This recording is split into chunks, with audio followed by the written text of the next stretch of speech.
What's up, Reefer Revolutionaries? It's 420 in California, and this is Reefer Revolution Live. But I think in terms of marijuana, and legalization, I think that should be a state issue, state by state. I think it's up to the states, yeah. I'm a states person. I think it should be up to the states, absolutely. You know, I know people that are very, very sick, and for whatever reason, the marijuana really helps them. You're very, very sick. People don't smoke marijuana. Well, Reefer Revolutionaries, it looks like the good people of New York and New Jersey will be waiting for their legal weed as lawmakers fail to get enough support to hold a vote in the Garden State. Will the biggest consumers of cannabis in the world, New York City, wait or still call the guy? And will the weed man keep selling? I think so. History is made on Capitol Hill as the first cannabis bill of 2019. The Safe Banking Act makes its way out of Financial Services Committee, 45-15. And the Rules Committee chairman says prohibition will be debated in weeks. And we talk about unregulated... This is the time to go all in on cannabis. Yes, well, all the people over at Weed TV are all in on cannabis. Hey, guess who we got today? An interview with this guy. Pre-recorded. How marijuana affects a person over a lifetime of use, and results aren't in yet.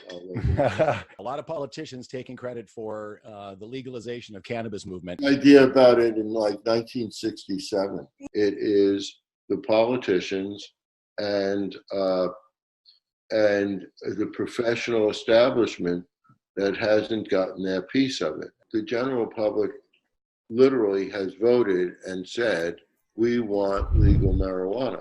What? Lifetime. What's up, Reefer Revolutionaries? I'm Dave Conan. This is indeed Reefer Revolution Live, the show where we spark up, talk about marijuana in the mainstream media, the politics of pot and cannabis cures. And when I say we, of course, I mean my partner in all things cannabis and life, Coach Chela. Hey, hi. Hey, hi, everybody. hey. Welcome. I think I am definitely overmodulating. So nice to see you all. Because I'm so excited. So nice to see everybody in the room. Everybody's jumping in. CJ Poe first in the room. Welcome, CJ. With good question. Is Ed a special guest tonight? He is not live, not on this show. We will do another one with Ed, possibly live at some point. But this is a pre-recorded video, an interview that we did earlier this week. We're going to debut at 5:00. Yeah. And it's really a super interesting, not your typical Ed Rosenthal interview. So it's really going to be a good one. Share this broadcast and let people know we are going to start that right at 5:00 or thereabouts. So that it was awesome. So Small Tubes in the house. Welcome. Gypsy Lady Lee is there. Phil Britton, Pirate Radio, going out over 4 square miles in Cortez, Colorado. Welcome, Phil. Thanks for joining in. Exhausted 11. Yes, if you guys have any stories you want to send to me for the show, for the week, to put in the Chronicle, if I miss them, send them to dc420la@gmail. That's probably the best way to do it. And I will definitely include it in our Chronicle and in our show on Saturdays, Exhausted 11. Please send it on over to answer your question. Tara Lee is with us today. I saw part of your stream earlier. Tara, nice to see you back on. I'm going to spark up again here. Who else is in the house?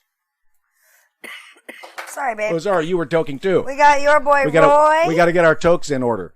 We got Cannabis Sativa and Happy Guy. Holy Cannabis and Oil Holy just jumped Cannabis in. Oil, yes. We got Ellen Blasi. Hi. Laura P. I saw Laura P. Small Tubes. Welcome, everybody. Welcome to everybody that joins our show. Vegan Metro. Vegan Metro. Yes, we saw your come off of CB Receptor Exhausted reboot. 11. Nice to see everybody. Yes, indeed. We have a very special show today. We did a had a really amazing interview with the Guru of Ganja earlier this week on our cannabis couch here digitally. We had a sesh with Ed Rosenthal, and we wanted to pre-record it because we were super excited, and we wanted to make sure everything worked perfect. And of course, Mercury is in some sort of Mercury is doing something. You know how it is. Mercury's doing something. Life is funny. And but we persisted, and actually we should have, and we thought about it afterwards. We should have just done it live. It would have been great because everybody would have told us, "A jingo ate my baby is here." Sorry, I'm digressing. I just wanted to welcome everybody. No, not about Jingo. Just what you were about to say. Let's not say that. Let's just keep going. Let's just keep moving. But we do have it was not Ed's the audio problem at all. And so we have a great interview with Ed. And we have a great interview that we're going to play with you guys that we have. So stay tuned for that after the news. I'll go back to welcoming people. Jacob Downey is in the room. Thanks for the thumbs up. Thumbs up, everybody. Thanks. Share. That's how you can really help this show is tell people about it. Share it. Thumbs up. Help out with that algorithm. Let people know about. We do this every Sunday at 4:20 live. Subscribe. Get notifications for when we do go live, because we do go live during the week when special things happen. And boy, did a few special things happen this week. As we followed the House Financial Services Committee and the Safe Banking Act.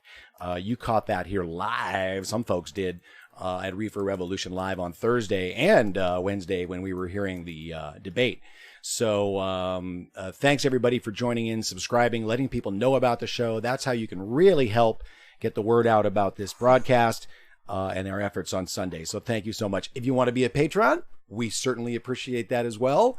It's Reefer Revolution on Patreon as well as on Steam Labs, and we certainly appreciate all of that support every week. It does help, or every month. It does help us keep the show going and make the show better. So thanks, everybody, for joining in and with us today.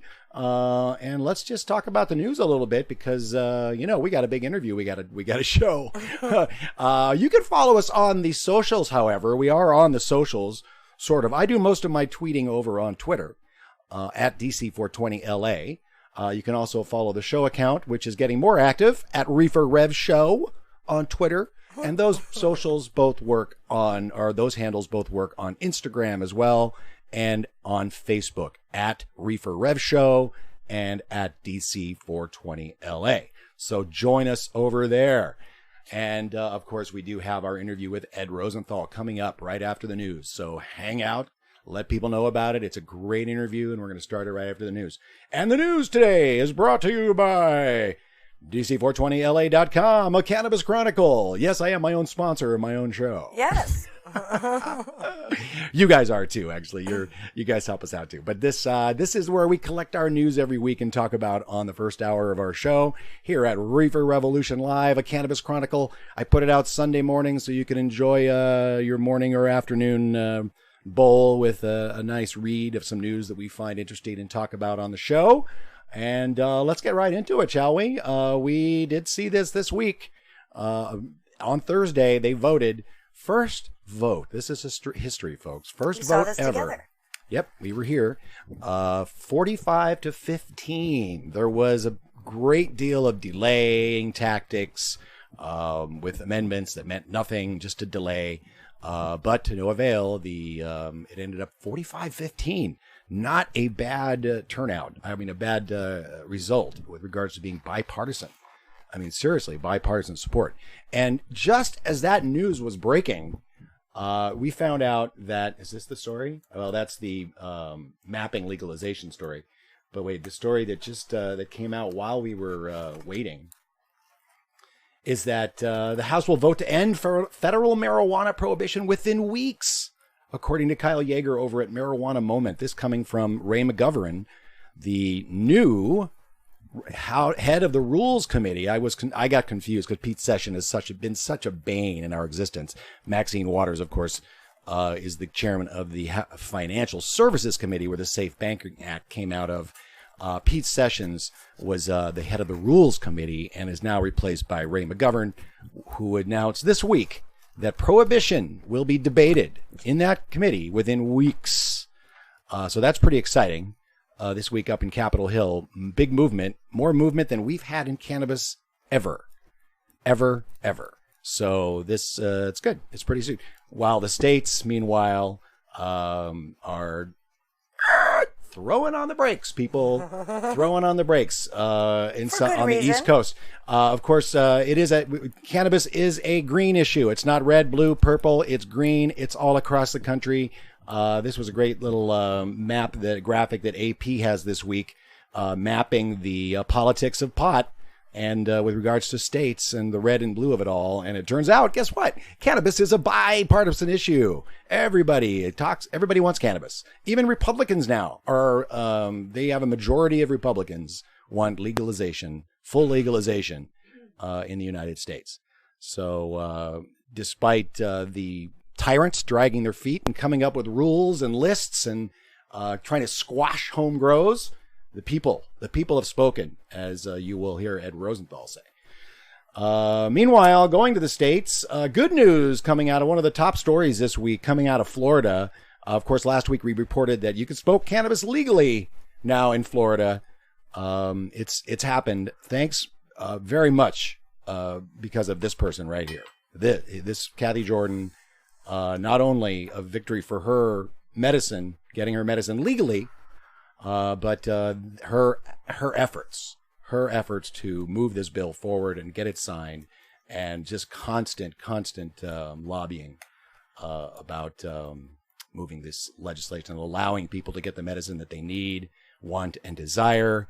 And baby steps in Florida, actually pretty big step, and a big victory for Kathy Jordan, the patron saint of Florida medical marijuana, in the Herald Tribune this week. Big story. Another big story, recent one, just here at the end of the week, talking about MedMen's problems. Cannabis retailer MedMen's financial troubles are a warning for the marijuana industry. Little over-expanding a little too fast, maybe. I don't know. I think maybe that might be it. But they've got a boatload of problems over in a bong load of problems over there at MedMen. Not only are they the corporate cannabis Titanic, and I'm using that. Not that moniker purposefully, that might be hitting a giant iceberg of all kinds of problems, loaded with stuff. They're apparently a very poorly run company. You think Klobuchar's team is tough.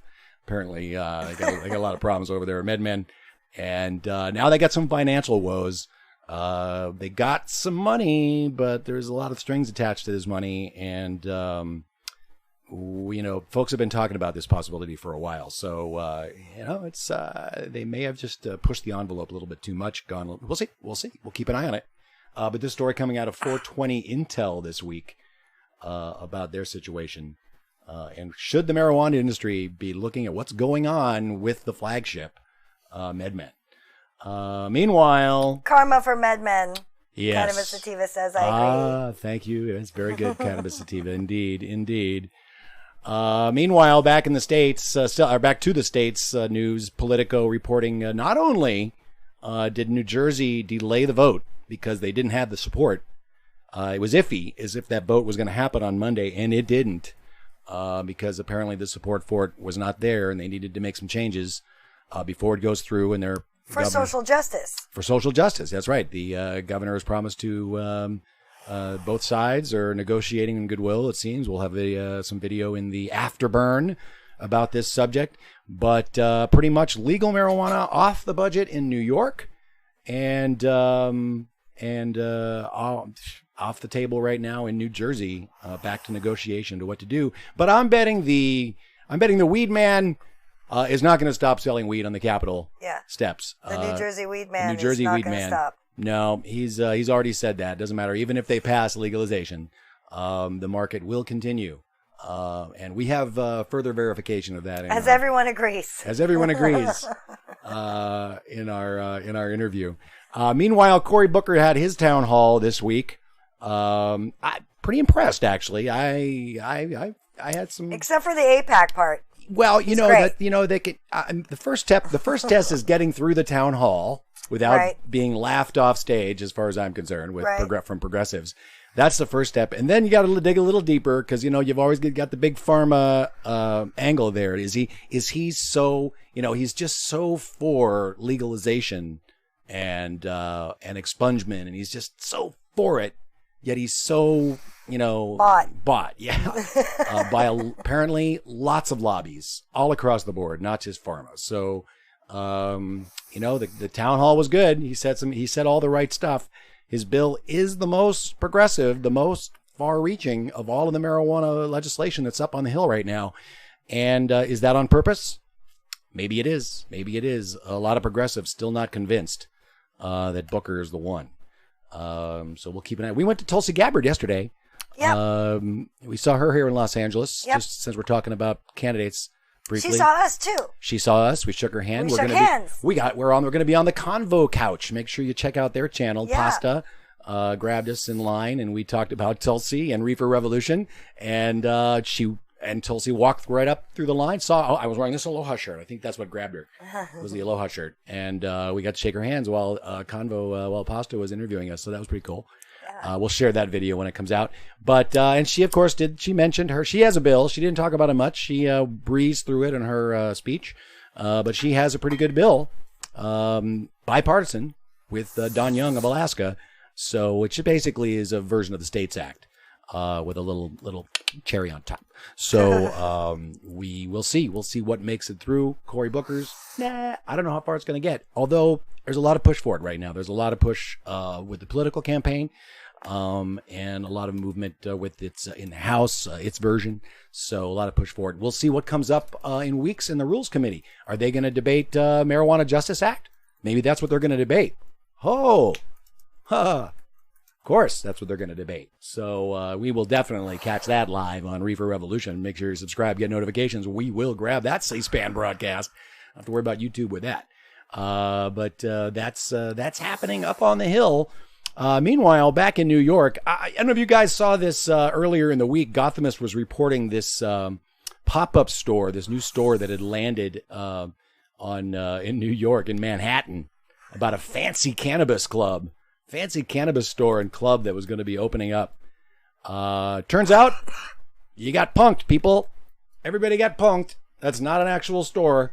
It's a hoax created by legalization advocates to point out the elite New York marijuana club in a push for social equity. It was a great, a bit of theater, eh, Chela?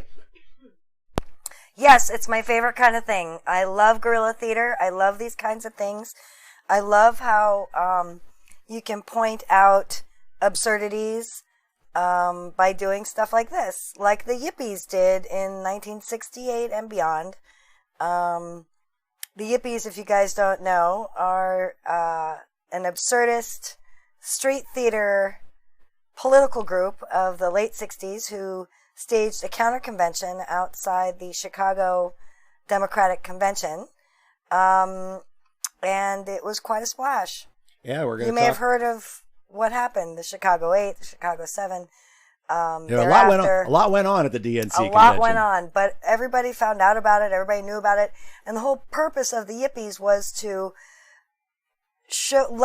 take down the mask of society. And with all the cameras there, the whole world got to see what was really going on. Kind of like now. It's kind of amazing. And Ed Rosenthal was a member of the Yippies. So I thought that was an interesting thing. And I saw a story that you may have seen in the Chronicle about the Yippies from the History Channel. And I thought it was a pretty good story that sort of encapsulated the whole kind of movement. Yeah, we threw it in there. It's in the Cannabis Chronicle this week. Easy to find. Talks about it because we do talk about it a little bit in our interview with the Guru of Ganja, who was a Yippie. So we talk a little bit about the history of that. As I say, we dug a little deeper in a little different topic than what Ed normally talks about because he is a master grower, of course, and literally wrote the book in Oaksterdam. But we try to talk about what we talk about on our show and bring that to you guys, a little different perspective about things. And stay tuned for that. That's coming up in just about 20 minutes. We're going to show that at 5 o'clock. As we continue to go through the news around the state over at DC420LA.com, a Cannabis Chronicle. You can get all of these stories that we're talking about on the show here over at that link.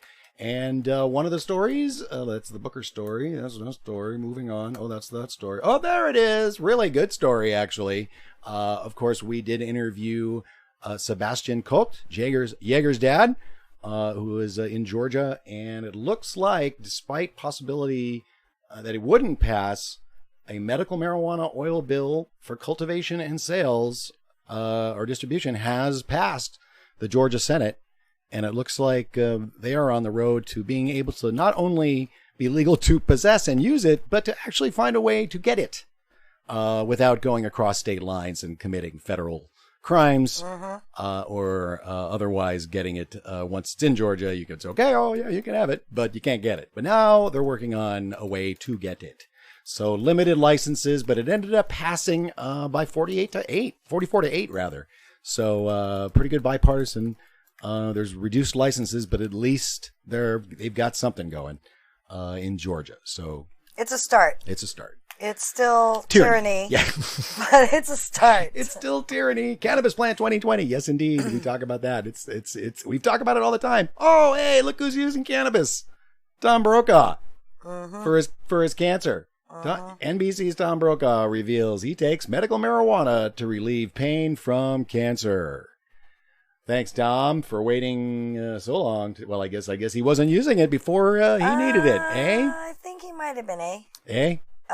Canadian? Is he Canadian? I think all so. The news but people are Canadian. I'm glad he came out about it because he is a trusted face of his generation. That's right. And that he is talking about it and using it helps to destigmatize it amongst his generation. And I still contend that that's a thing. The stigma? Yeah. I do too. And we're gonna deconstruct that a little bit later too. But yes, it's still certainly in the. There is definitely a change. There is definitely a shift. The one age group that poll this week points out that was the kind of the last board on the cannabis train was the over 65 group, but that has increased by like 4 or 5 points since the last poll. So we're making some headway in that stigma with this age group. Certainly the millennials are all on board, but bingo and bongs, more seniors seek cannabis for age-related aches. This is an NBC4 story, taken from the AP, I think. Yeah, it was taken from the AP. Yeah. But basically, they talk about Laguna Woods, which is one of the places that we talk about a lot on this show because of Neomedic down there doing their work, an actual medical clinic with real doctors titrating people off of opioids and onto cannabis medicine in Laguna Woods area. But they are having troubles of their own out down there beyond the orange curtain. It turns out, I guess, Laguna Woods no like having commercial cannabis sales in their town, despite the fact that they have the highest death rate of opioids in the senior population in that community. So they have banned commercial sales, and Leafly has a really good story and video attached to it. I'm gonna play just a little bit of this. May have helped slow the opioid crisis.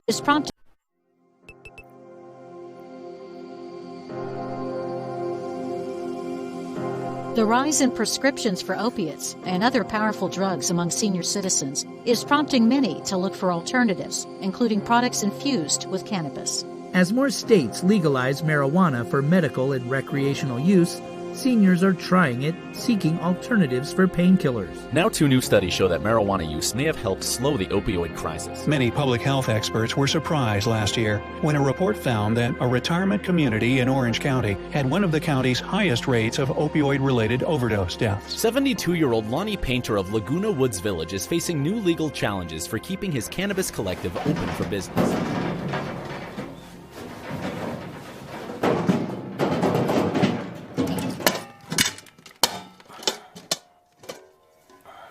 Oh, there's some nice buds, huh? I just want to show you what these lab tests that we do look like. This is on the strain. This testing over here is on cannabinoids. Tell us what cannabinoids are in there. This is the terpene test results. So without all this information, we would really know nothing about it other than, well, it gets you high. We have a lady who's 103 years old. Her daughters get it, the sublingual drops that I make, and so she's been using this for 2 or 3 years, and it's really helped her. Sometimes you get swamped with, pain or anxiety, depression, and when you've lost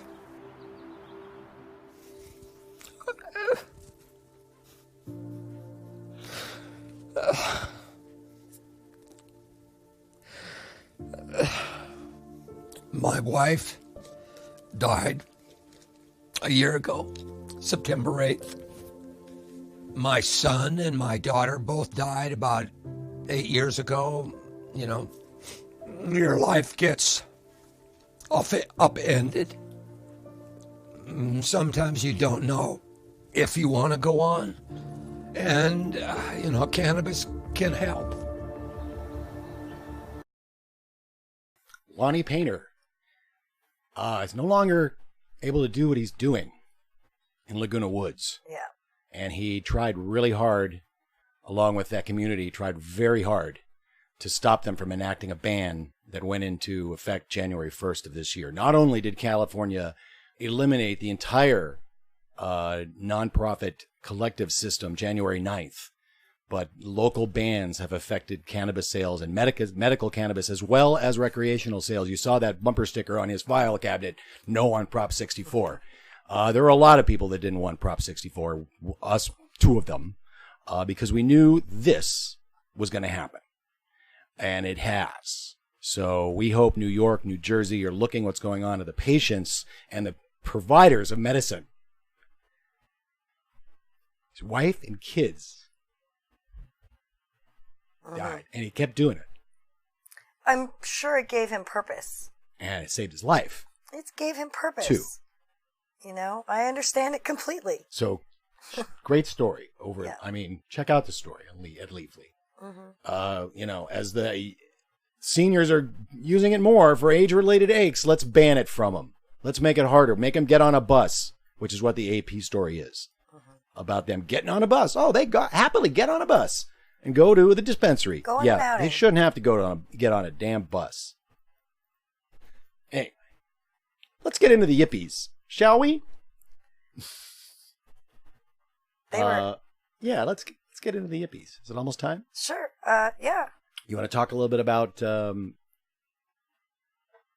That's the headlines. That's the headlines. That's just that last story. Just really just gets in your craw. Man, I got to spark one up here. Yeah, why don't you spark one up? Take some deep breaths. I get it, babe. I understand. What's going on in the chat?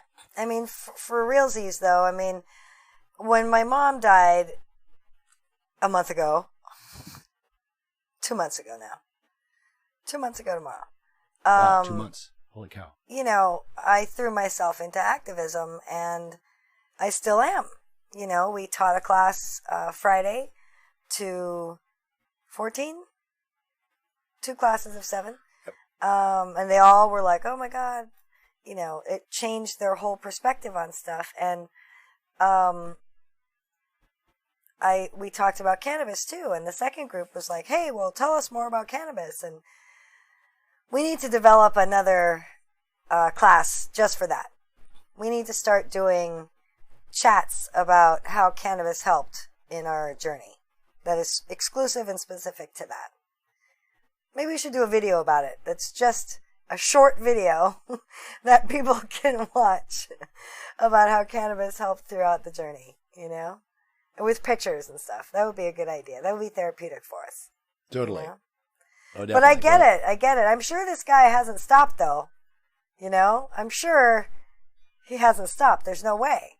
That they are forcing the nonprofits and the collective growers and caregivers to sell on the unregulated market because they didn't put a pathway forward for them. So that's what Assembly Bill 34 in California right. would help in that it would stop taxing. It wouldn't charge tax for that product that is going to medical patients. But we need to go further than that. Well, we talked about, but it would help. We talked about it yesterday, as you said, and one of the folks that we had done the tour with a couple of weeks ago, and we informed about how cannabis helps dementia. She reported back to us that because she ended up bringing her husband and her brother to take the tour because her son because it was so impactful for her. And she said that she reported to me that we went. She came and she said, we talked to the nurse and we talked to her doctor, and we said I heard that cannabis at this seminar that cannabis helps dementia, and I was like, what did the doctor say? And he said, oh yeah, absolutely, go for it, do it, absolutely do it. That's and I was like, rad. And then she said the nurse too, the nurse that comes and that sees her says, oh yeah, absolutely. And that 10 years ago they had said the opposite. Right. The same person. So I thought that was cool. And that it totally worked. And she smokes a bowl with them, and they can't believe the change and how it helps. And I think, I don't know, I think maybe that's why the husband and the son came, because they were like, those people know something. People know something, what they're talking about and what they're doing. And maybe we can get some information about it. Right. So that was pretty cool to hear. And this morning, somebody else who was at the virtual dementia tour, right before we took the dogs out, that lady was calling to get the link to the article from Frontiers in Integrative Neuroscience with Dr. Russo about how cannabis helps dementia. And and then the other thing that there was something else. There was Hezekiah made an Hezekiah Allen. Yes. I don't have that post. Did you send me that link to what he said? I retweeted it, but I don't have it up in front of me. But he basically made the what did he say, Chela? I think you can paraphrase. Which about the unregulated market? Yeah, about the unregulated market. Oh, people like to buy from their friends. And until there's a pathway for more people to get into the regulated market, there's always going to be an unregulated market. And that kind of goes along with what we talk about in our interview coming up. But back to the yippies. Not such a great smooth transition, but back to the yippies. We're going with the flow, enjoying the show. So, before you get to the yippies, yes. I'll tell you what, because Exhausted 11. Oh, what do we got? Sent me a story out of Maryland. Oh, great. So let's explore this story a little bit. I love it. I'm going to put on my Anderson Cooper glasses. Yeah, put on your glasses. I'm going to read what Phil Britton said. Chronic pain management is a state of mind that smoking pot helps put into perspective better than opioids. Totally, man. Indeed. Yes, Exhausted 11. During Jerry Rubin's time, you had the yippee yuppie yapper.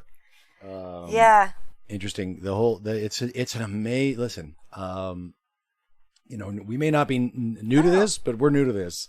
There's this amazing history behind all of this, and we'll deconstruct a little bit more of it after the interview. Maybe we'll start the interviews a little quicker after we talk about this story a little bit. That Exhausted 11 was so kind enough to forward that I missed this week, coming out of the Baltimore Sun. Ooh. Maryland, amid backlash, Baltimore County cannabis firm drops lawsuit trying to halt Maryland from awarding new licenses.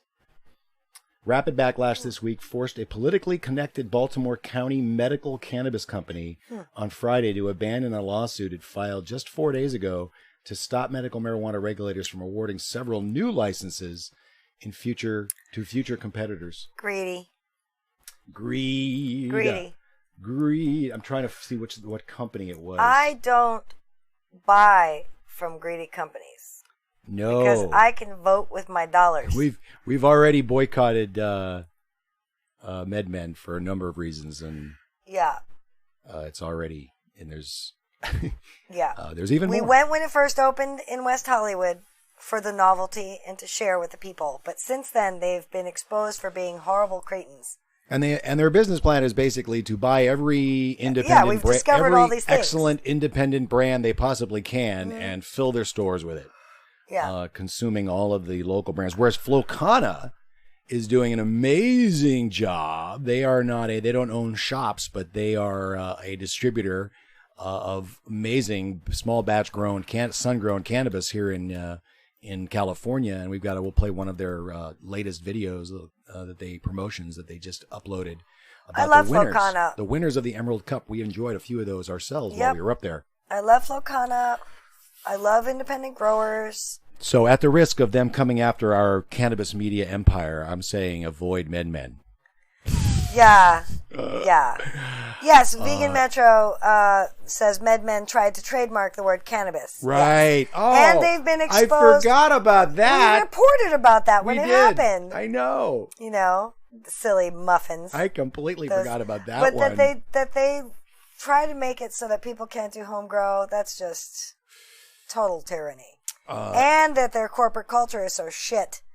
I'm sorry. And Ed Rosenthal, they've got to change that shit. And Ed Rosenthal has some advice for them how they want to get rid of home grow. So that's going to stay tuned for that. We're gonna give them the answer to their problem in 5 minutes. So what we have here is we have some corruption, we have some corporate greed, we have a monopoly, a building monopoly. Let's see. I'm going to read a couple of. Exhausted 11 was nice enough to give me some quotes, some patience, and Curio's letter. Curio is Curio Wellness. Okay, that's the company. This is like Ron Placone's show. Yeah, it's almost. Yeah, we're ripping off Genius Steals, Ron. This is Get Your Cannabis News On with Dave and Chela. But this is, hey, we're gonna listen. Listen. Our show is always evolving. We're trying to find, as are we all. Exactly evolution. It's an evolution. It's a revolution. And we are trying to find the best way we can fit into YouTube craziness. Keep our very dedicated group of viewers on Sunday happy. And get joy and fun while we're doing it. So just like the Yippies. Just like the Yippies did. That's right. Had said that they wanted to infuse joy and fun into protesting. And they got a lot of attention at the time. Yes, they did. They held lots of pot smoke-ins, dope smoke-ins, I think they called it. Smoke-ins were definitely... Smoke-ins. Yeah, and dope was a common a lot of the nomenclature. guys, a lot of the people that were involved in the Yippies are huge in the marijuana activist movement. Like... Wavy Davy, like Phil Britton had mentioned earlier, and Tom Forcade, I'm so bad, the co-founder of High Times, the founder of High Times, rather, Steve D'Angelo, right, and Ben Maisel, cannabis rights activist and free speech activist. All Yippies. Dana Beal, longtime activist, writer, and Ibogaine proponent who's gone to jail 1 million times, and Dennis Perrone, all Yippies, all involved in this street theater movement that really raised the conversation and exposed the bullshit behind the veil in the late 60s and early 70s. So I honor them, and I honor what they did for us all, and continue to do. As Ed Rosenthal is a former Yippie, still could be called a Yippie. Once a Yippie, always a Yippie, I would say. Well, not always. Well, not always. No, didn't happen to Ruben. Ruben didn't stay anyway, a Yippie. He Yippie became roots, a Yuppie. Yippie roots. And, of course, all you guys know, Ed Rosenthal is a well-known publisher and horticulturalist. You think? Yeah. It is pretty cool. The Ganja of Guru. The Guru of Ganja. We were super, super lucky to have him chat with us earlier in the week. They made time to do that, and that was really awesome. And I'm going to play that in just a second. I want to read these quotes here. Oh, sorry. That Exhausted Lefted was kind enough to send in regarding the story. Yes, quoting, yes, that was the right thing to do. Now I'm working on sensitivity training because their new statement was still kind of cringeworthy. I don't know if these are actual quotes. I don't know if this is you talking, Exhausted 11, or if these are actual quotes. I don't want to... See, from my discussions with them, I think the community backlash as a whole is what did it.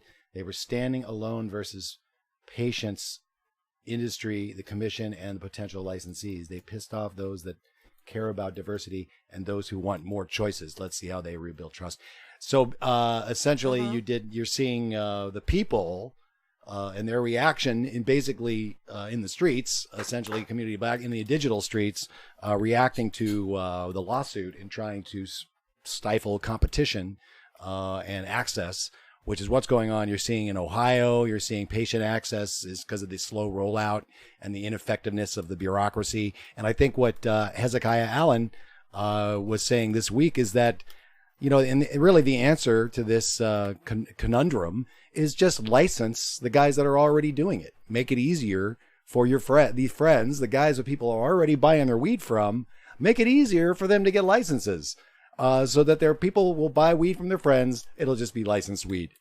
They've designed this overtax and overregulate scheme across the country, from California to every state in between that's done it, or started. Of course, the recreation starting in Washington and Colorado. Now we're seeing access for patients, done in many states. Let's get into the interview, shall we? Yes. Yes. Let's do it. It's 5 o'clock. It's 5 o'clock. I promised at 5 o'clock we would do the Ed Rosenthal interview. Our first, this, ladies and gentlemen, it's not our very first, but it's our very first official. What we're calling it. We have a name. Came up with a name, finally. I should fix my hair for this announcement for the clip, but that's fine. Is it good enough? It's a little wild. It's a little funky in the top and the front. I got wild in the last one. Anyway, we digress. We came up with a name. We're calling it our Revolutionary Spotlight. When we do interviews with revolutionaries with Reefer Revolutionaries across the country and across the world. We've spoken to some already, but we're going to give it an official name and start to talk to more. And what better way? Really, we started with Alexis. We did. Absolutely. This is what I'm implying. Alexis Bortel was our first. This is what I'm implying, actually. Alexis Bortel. On for the hour live. That's right. And now that we've done one live and now we've done one pre-recorded, we've decided we prefer live. I definitely prefer the live. So we apologize that this isn't live, but here we go.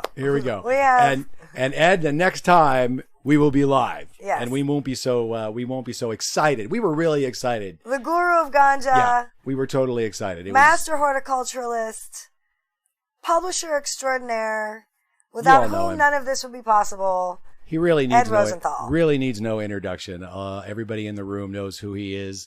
And we'll be following his book when we do our attempt to grow. And he says it's addicting, apparently. So he has many books. He has many books.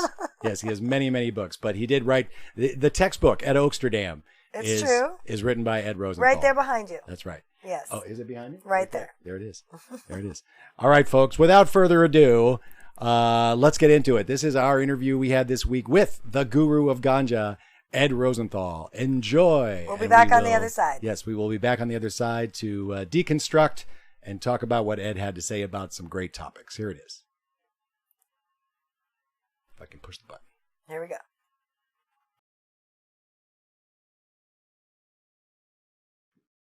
Hello. Good morning, Mr. Rosenthal. Hi.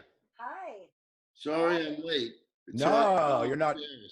It's never done and it's never wrong. We love it. It's great. Thank you for joining us. I always tell my employees. That's right. Excellent. Fantastic. And I'm going to join you all by sparking up my doobie. Yeah, that's what you should do. So first of all, I think you have something you want to say, right, Chela? I want to thank you. My pleasure. I want to thank you so much for everything that you and others have done to get us to where we are today. Without you and being willing to go to jail, we would not have the backyard medicine that we have today in California. Yes, legalization. Yeah. There's a lot of people taking credit for it right now. A lot of politicians taking credit for the legalization of cannabis movement. All the Democrats.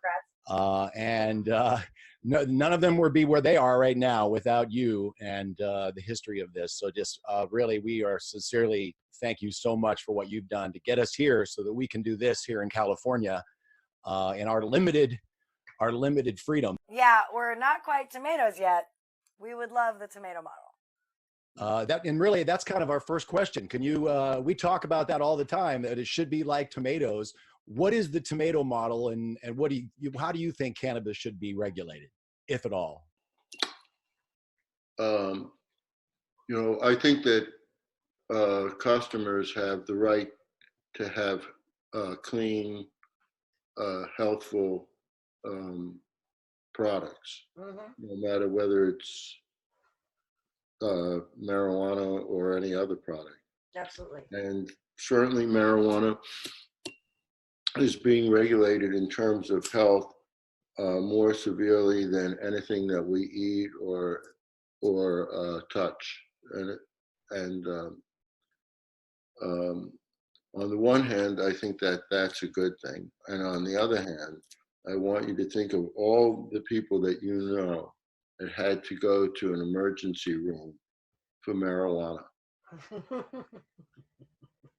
Or all the people who had got some sort of illness because of marijuana. Now, Yeah, because of all the pesticides and all of the everything that's been in there for years. No, think about it. You don't know anybody who is actually where they can say this person has been affected either by the pesticides or by unclean marijuana or gotten a disease. Even HIV patients who have a compromised immune system. None of those, you just don't hear about it. True story. Nevertheless, I think that testing isn't a bad thing. As far as regulating how it's distributed, the problem that the state has is this, that with almost all products, except maybe some vegetables, and I mentioned tomatoes, almost everything that we get in the United States comes to us through a hub and spoke system. And the hub is the manufacturer or the distributor, and then it goes to the retailers, and then it goes to customers. So, for instance, cars. There are only a few car manufacturers, and they sell to a few distributors, and then it goes to you, right? Or now, there are some products that there are multiple, especially farm products, that there are multiple sources. So with tomatoes, there are companies that are involved in tomatoes from every level, from international distributors through national farms that are owned by large national corporations, to local farmers, to backyard gardeners, to people who have on a country road that might have some baskets out and say, leave $5 for a basket. So, and so that there are multiple sources. Instead of being a hub system, it's more of a combination of a hub and a network where small amounts are being distributed to small numbers of people on a local level, and then there's larger distribution. So, on the other hand, the majority of tomatoes that are consumed in the United States are grown by home growers. And so I think that the reason why there's always going to be a non-regulated market for marijuana is that it is a network system, and not regulate every segment of a network. You can only regulate like the main hubs, and that would be like, for instance, the legal marijuana shops of one sort or another. Right. Regulate that, but you can't regulate that neighbor to neighbor system or a small dealer system or even larger systems.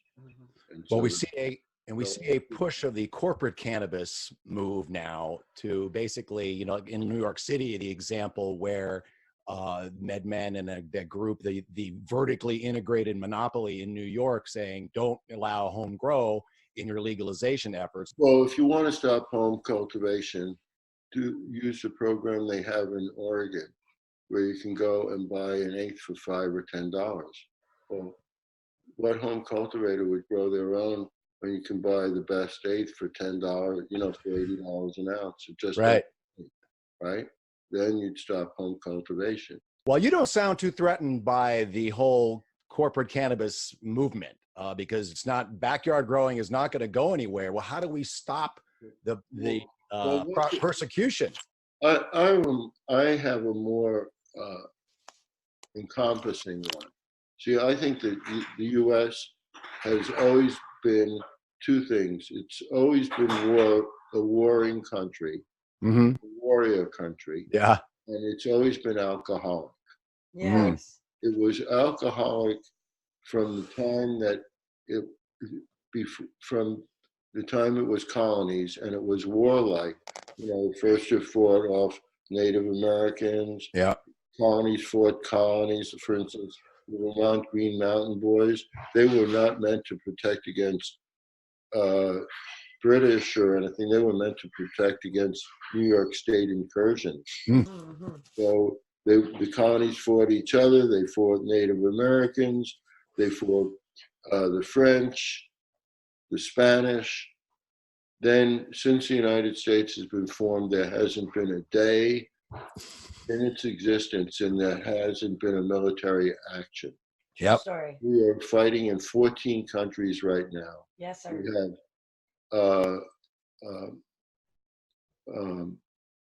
military bases in 130 or 140 countries, countries that you couldn't even name. It's the one bipartisan issue that they all agree on. War is essential. And I think that it goes hand in hand with an alcoholic policy. And so I want to change this into a cannabis-centric country. I love it. And so to do that, we need pot for pennies. Yeah. And so I'm not as concerned with the means of distribution as getting it so cheap that when people say, well, we want to get intoxicated in one way or another, that they choose cannabis because it's cheaper than alcohol. Wow. And what I'd like to see is I'd like to see the real cost of alcohol being put on the consumer. And what I mean by the real cost of alcohol, I think all alcohol should be taxed to at least not only fill coffers a little bit, but also pay for all the medical and criminal problems that alcohol creates. I'm not just talking about the cost of arrest. I'm talking about serious problems. Yes. Like Alzheimer's disease. And the same thing with tobacco. So given that, the price of a pack of cigarettes might swell to like $30, $35. Right. And same thing with alcohol. I mean, you can buy a bottle of wine for $3 in Trader Joe's. Right. But what's the cost of that in terms to society? Yeah. And then if you tax cannabis even as an asset to society, but because it has very little cost, you would find that that cannabis is far cheaper as a consumer product than alcohol or tobacco, and that's what I'd like to see happen. That would be amazing. Happening in Oregon, I think it's a great thing. I mean, think about it this way. I'm not saying kids should use, but you know that that especially males 16 to 24 have a propensity for reckless behavior, and so I much rather see people in that age bracket choose cannabis than alcohol. Yeah, 100%. They're all less likely to get into trouble or to hurt themselves. Right. Yes, absolutely. And so one of the ways of doing that is the financial aspect of it. That is, well, let's see, between us, we have $20. So should we buy some beer, or are we going to get some joints? Yeah. So I want that as an economic decision. I want it to be a no-brainer, and that's why I say pot for pennies. So people are so concerned about the old growers. Well, here's the thing about it. As long as there was risk involved in it, and people were willing to take that risk, they were getting paid for that. Right. Yeah. That's what that price and that limited supply brought. Right. We all wanted legalization. Well, with legalization, you get normalization, and with normalization, it becomes part of the economic system.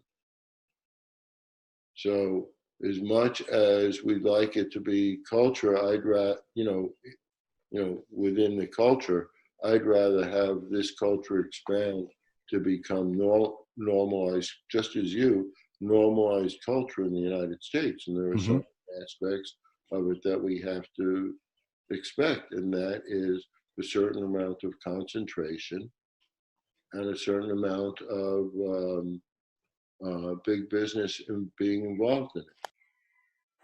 In your recent article on the endogenous cannabinoid system, you say this physiological system, the ECS, is responsible for maintaining homeostasis throughout the body at a cellular level.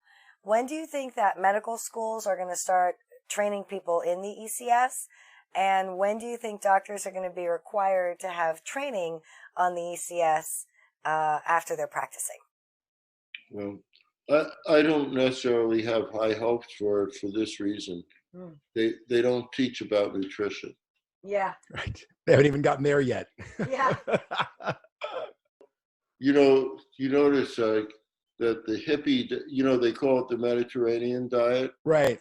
But it's not, the Mediterranean diet has a lot more bread and pasta. And, so it has a lot more grains in it and oils than the hippie diet. So, the hippie diet was, more vegetables, lean meat, right. lean, non-red meat and things like that. And, my people like my brother who thought he was on a healthy diet, they scoffed at my dietary limitations, because, it's primarily vegetables, fruit, and fish and fowl. Right. Right. And mammal. And now the doctor has him on that diet.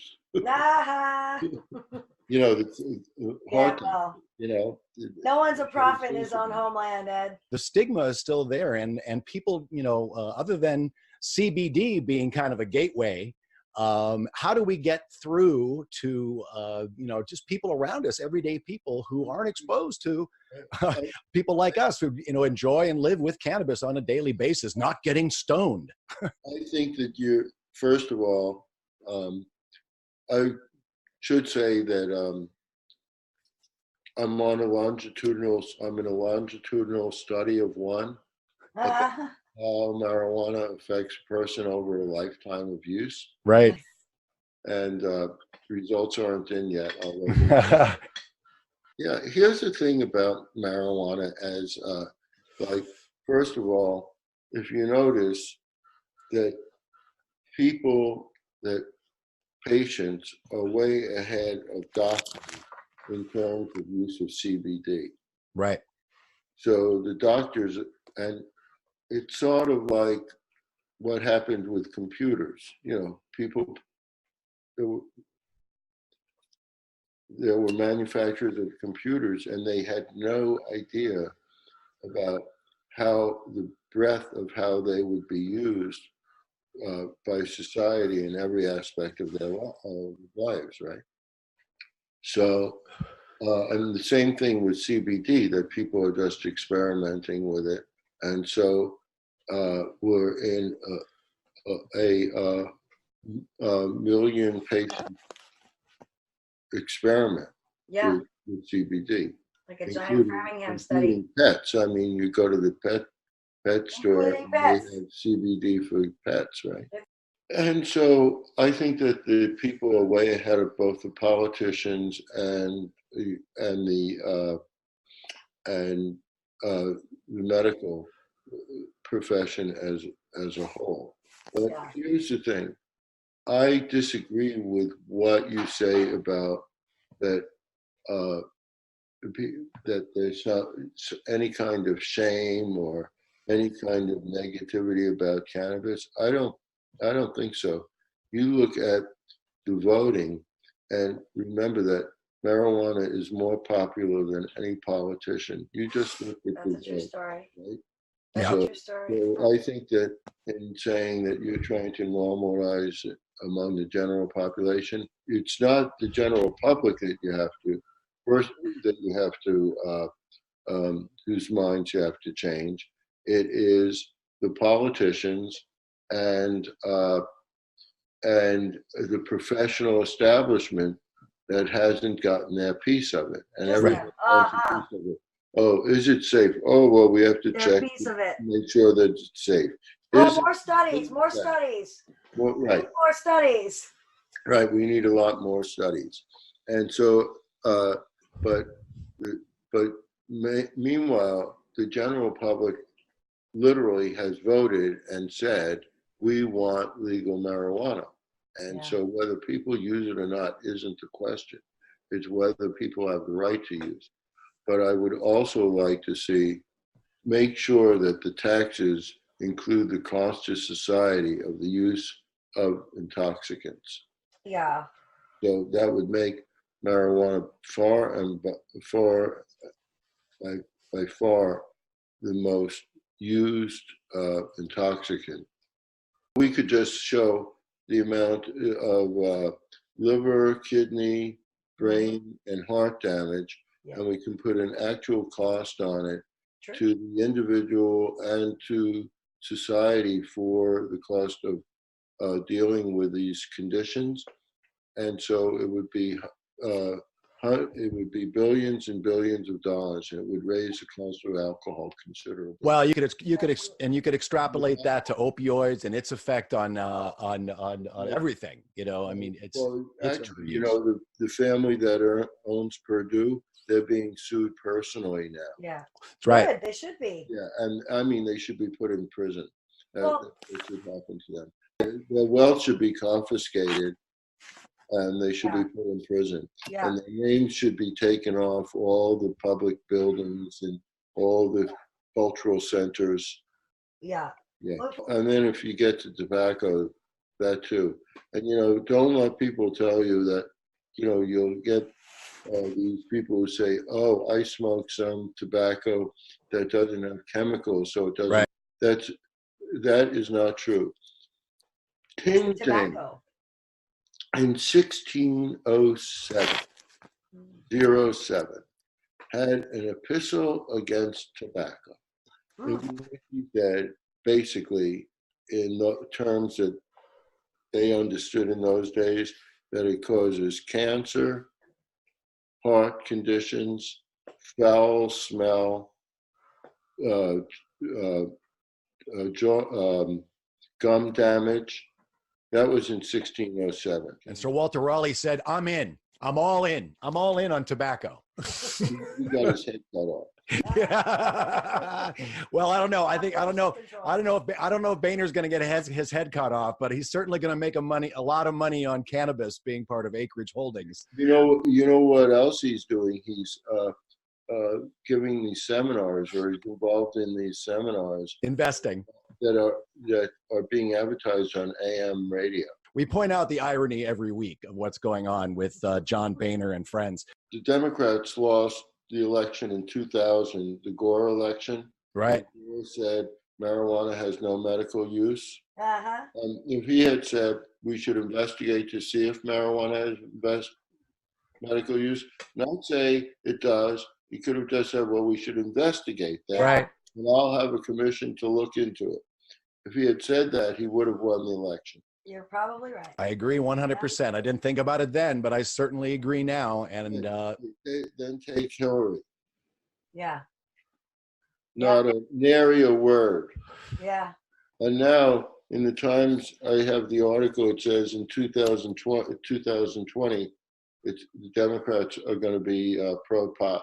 Yeah, well, they all are.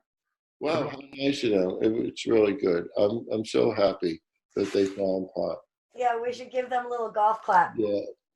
Here you go, Democrats. They're just great. It's just great. I mean, it's definitely, we talked about it early on in our show, that it's going to be 2018, 2018 and 2020 are going to be, cannabis is going to be one of the top issues. And, you know, Bernie Sanders is taking credit for it. That he was talking about it 4 years ago. We just saw him here in LA, and he said it. He says it at every rally now that it was one of his ideas 4 years ago. His idea about it in like 1967. Yeah. Right. See, right after the Vietnam War ended. Yeah. Then the yippies got into pot. And Nixon went after it, man. Nixon went after you guys, all you guys. Drug, you know. A Jewish drug. That's well, what's the story? What's going on? What is the story behind that? How did a bunch of guys from New York become you guys? Become the masters of why did Nixon our cannabis so much? Who became masters of cannabis? You guys. I mean, all of you guys that came out of the yippies and all of that era. Guys from New York. A bunch of guys. You among them. Yeah. You mean like Steve D'Angelo? Yeah, all y'all from New York.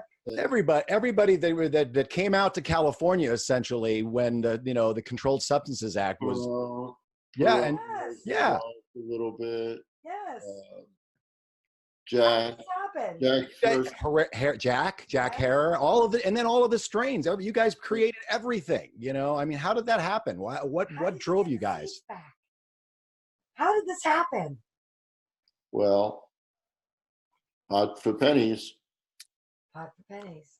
Overgrow the government. It was really an act of a revolutionary act. Yeah. So changes the world. At the heart, the yippies in New York, this core group, Tom Prasad, Dana Beal, myself, some other people, Ben Mazel, all those people, and others who have passed away. It was a core group that was at the heart of it, both intellectual and activist. Mm-hmm. So,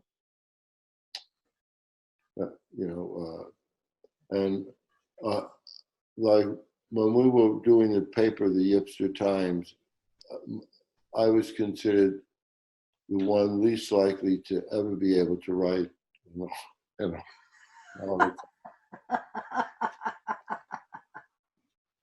I love it. That's awesome. Just show that you'll show them. Here's a textbook for you. Lena became a poet. A.J. Weberman wrote books on like coup d'etat in America, which I published. Yeah.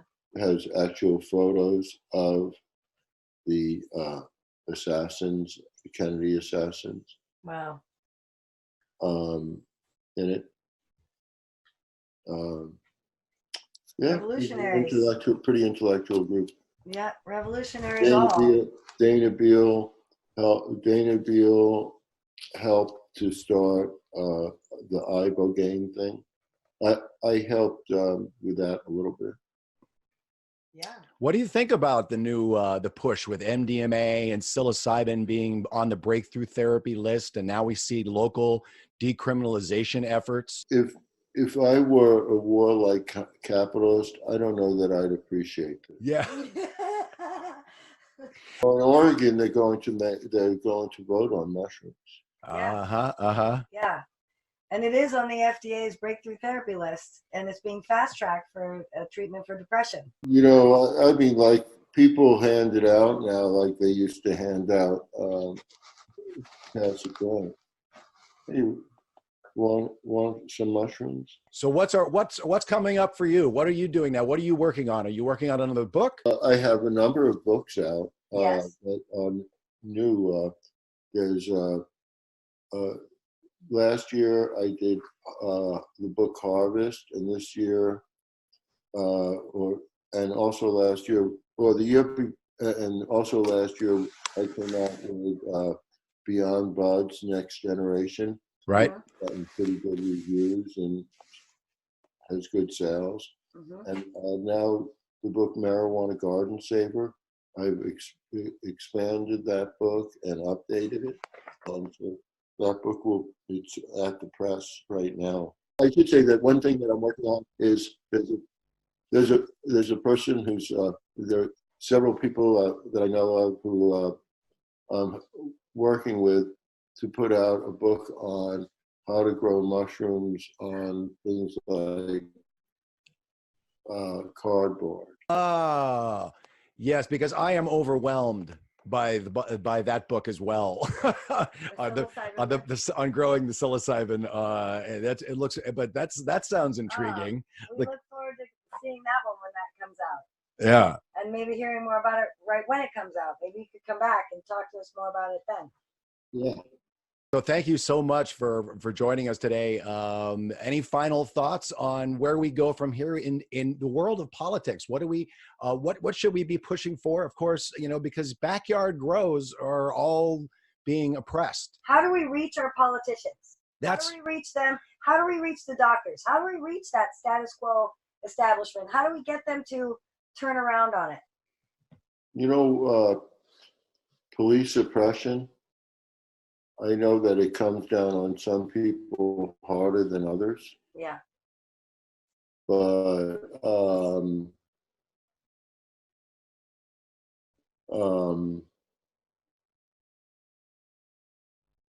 but let's say you didn't have that, then you wouldn't realize that you have to fight for your freedom. Nobody gives it to you.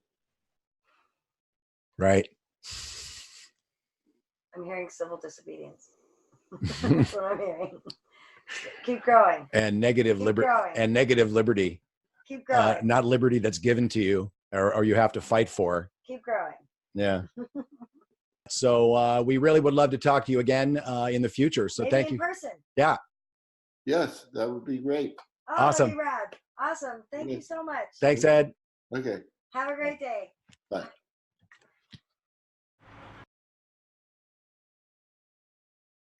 That was fun. I was totally nervous, excited to talk to Ed, but we have. Cool. I was obviously also. I'll tell you about later. in the next show. I'm not going to spill the beans. Nope, not going to spill any beans. But that was fun. Tune in at the afterburn to hear the backstage shenanigans that went on. Yes. You'll be very amused. There's a story. And I'm not exactly sure. It was kind of a crypt. I think it was, by the time we were together for about a little over 45 minutes, and we had all smoked quite a bit by the end of the show, by the end of the interview. So we're still trying to unpack exactly what Ed meant by the answer of that question. I think it's if you have privilege, you should use it. Right. And do civil disobedience as much as you can. Right. Exactly. I think I got that too. Assert your liberty. Yeah, it's assert your liberty, negative liberty. It's we don't, it's already ours. No one needs to give it to us. And if you are in a point where you can, in a position where you can grow and without many consequences, if you can accept the consequences that go wherever you are. Yeah, know the consequences. Doing this with you all here, coming from atop the hippie enclave of Mount Washington. Mm-hmm. We do a advocacy show, education. You guys have all seen us smoke joints. We're still fairly coherent. That's what we're trying to demonstrate. Yeah, exactly.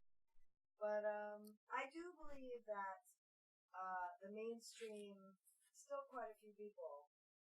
He was saying how people have voted and people have spoken, so we don't have to. You're off mic.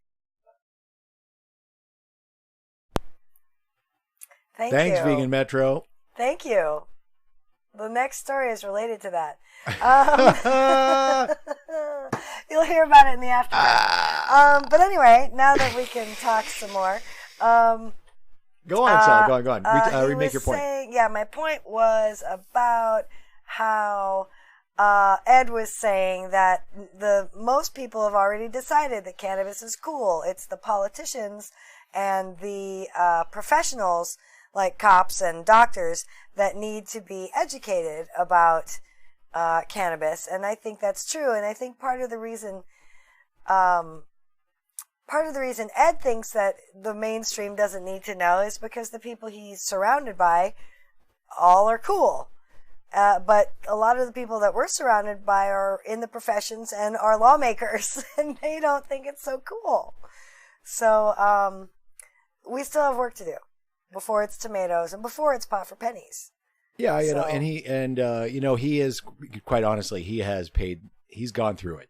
Oh my God, he paved the way. And from he did it all. Yes, from his bringing the yippie, basically the yippie philosophy to his trial, his retrial. Yes. Which was basically a giant show trial, akin to what the yippies did in the 60s. In case you guys don't know, some people may not, Ed Rosenthal was a grower for the city of Oakland. And was hired, busted, licensed. Yeah, hired and licensed by the city of Oakland. Had a title. Yeah, had a title when it was first made legal in California. Right. And the feds busted him. Yep. And it was this giant farce of a trial. This is when the Marijuana Policy Project was born, and when Americans for Safe Access was born. This was in 2002. He showed up in a cape and all this theatrical stuff. And the bottom line was he was sentenced to 1 day.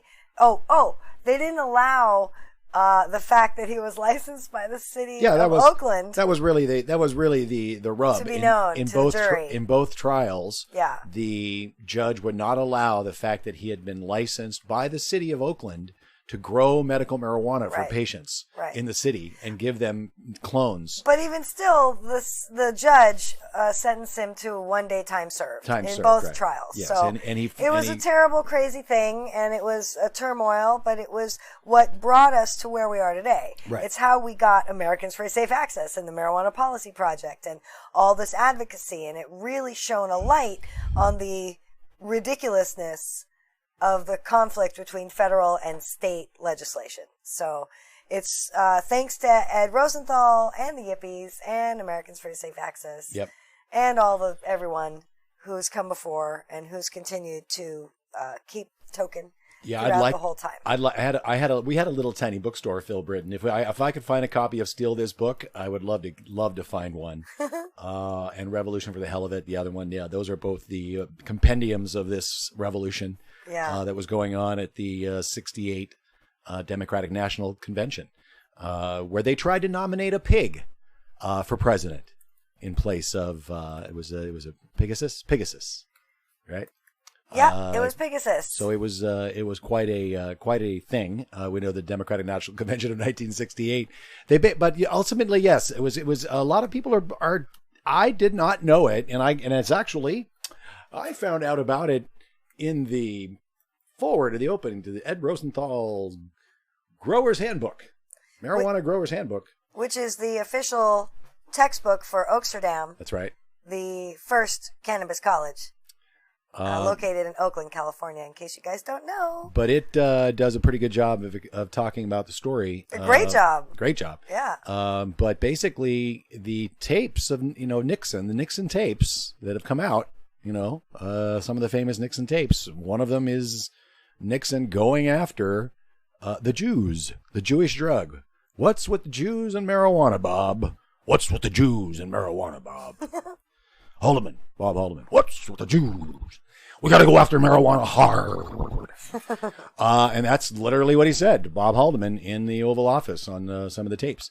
So the CSA, the marijuana being on the end, and psilocybin, because that was getting people's getting. I don't think I want to fight anymore. I think I have better things to do. And that's what marijuana was doing too in Vietnam, and that's what Rubin said. You know, as soon as all the soldiers they're all getting high, and they're realizing I don't want to shoot villagers anymore. I just want to smoke weed. And then they were locked up when they came home for smoking weed. So it was a dynamic time, and we were really honored and excited, overly excited, and not overly, but we were excited. We're gonna sign off. We are. And then move into the afterburn, and we can talk about that story after we move into the afterburn. Well, I'm just trying to think if there's something else I want to say before we get off of our interview with with I just Rosenthal. didn't want you to give too much away. I know. I won't. I'll hold my tongue for the fun. Yeah. But yes, and Phil Britton giving us lots of suggestions on books about it. Lawrence Ferlinghetti, yes, died a few weeks ago. That's right. A Coney Island of the mind passes on. Yes. That was, we wouldn't be, none of us would be wherever we are, whatever state we're in, and whatever our cannabis legalization state we're in, wherever we are, is because of these guys. And and gals. We stood in line with a lady at Tulsa yesterday. That was quite amazing. Who went to federal prison for 18 months. I couldn't believe that. In 1970, I think she said it was. Yep. And 18 months, and she's a math teacher today. And since severely hindered her life. But she persisted and she was at the Tulsi gathering yesterday. But it was we really enjoyed the interview. We look forward to doing it again when the new next book comes out. He's prolific in publishing still to this day. His longitudinal study of one continues. And we will once again hopefully check in again with Ed Rosenthal in the future. We'd not love too to. distant future. And stay tuned for our next revolutionary spotlight, whatever that may be. And we will let you know as soon as we know who it will be. I think we're going to try to get somebody live on the show next week. So we'll let you know as soon as we know who that might be. Stay tuned, subscribe, get notifications for when we do go live. This is Reefer Revolution Live. We do this every Sunday at 4:20. Multi-streaming on YouTube, Facebook, Periscope, Twitch, D-Live, and Weed TV, the Cannabis Media Network. Welcome everyone on whatever platform you're watching on. Please spread the word on that platform and help us spread the word about this show and help us get education and information about cannabis in all of its forms. Because when you recreate, you medicate. And it should be a vitamin. It should be a vitamin of vegemin. It should be a vitamin. There's a story about that in the Chronicle. That's right. Make sure you do go over to good great segue. Go over to the Cannabis Chronicle and subscribe to our newsletter. We just send it out once a week, so you're not bombarded. It comes out Sunday morning at a nice leisurely time. I roll out of bed. I push send, throw anything extra in there that I found, and there you go. There's our stories for the week we talk about on the first hour of the show, which we have done. And you can check out all the week's stories. And there is a story there indeed about the FDA and CBD. That it should be like vitamin C. But it needs to be a bunch of rule changes first. Yes, exactly. But it's a great story. Good story there. Another good story just was caught my eye, which is kind of funny. We'll call this a Trump paradox of the week. Trump's EPA is funding research on using hemp as a sustainable alternative to concrete, which I found interesting. They're cutting the EPA in so many other ways, and they're funding UC Davis out here in California to study hempcrete.